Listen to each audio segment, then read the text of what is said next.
this video, I'm going to talk about how to handle child custody decisions in your divorce. A divorce is always difficult for everyone involved, but when children are part of the situation, it can be even more devastating. Thinking about the pain that a divorce will cause their children could be part of the reason that many marriages last much longer than they should.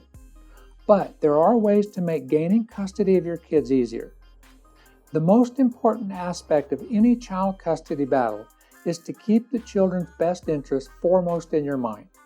It's sometimes understandable that you want to hurt your spouse, but fighting with him or her will only cause your kids more pain. Is that something you really want to do? While you're trying to win custody of your kids, remember that anything they hear you say negative about their other parent will cause them pain. Fight your battles in court and not in front of the kids. If you want full custody of your kids, you're going to need to convince a judge that it's in their best interest that they live primarily with you. If you're going to accuse your spouse of something that could affect the judge's decisions, you'll need proof of any accusations you make against your spouse. Your word will not necessarily be enough for the courts to rule in your favor. Keep any communications between you and your spouse and make notes about incidents that occur. In some cases, older kids may be asked which parent they want to live with, but even then the judge may rule differently.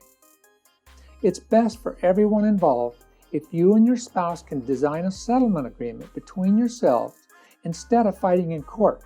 Not only will working together get your divorce finalized faster, you'll be staying friendly with your spouse, which will make your children happier and more at ease.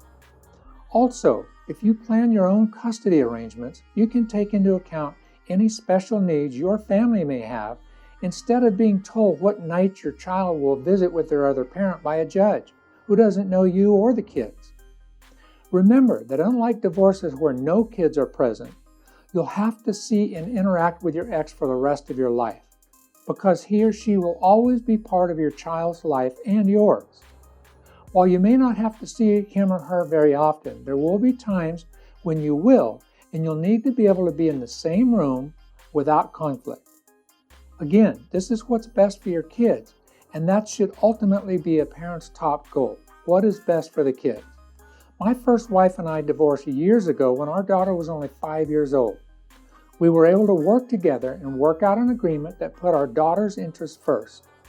Over the years since, we've seen each other several times per year at soccer games, school events, and more recently at our daughter's wedding and the birth of her children. It's been so nice to be able to be friendly and not feel uncomfortable around each other.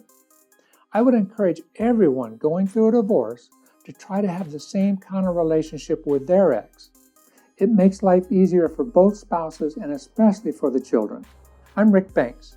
If you're watching this anywhere besides on my blog at winyourdivorce.com, head on over there for a lot more information and free resources to help you with your divorce and shape your best possible future. That's winyourdivorce.com. If this video was helpful to you, please click the thumbs up button below. Also, be sure to subscribe to my YouTube channel so you'll get all of my latest videos with more free divorce information. Finally, be sure to download the free gift mentioned below. Thanks for watching, and I'll see you on the next video.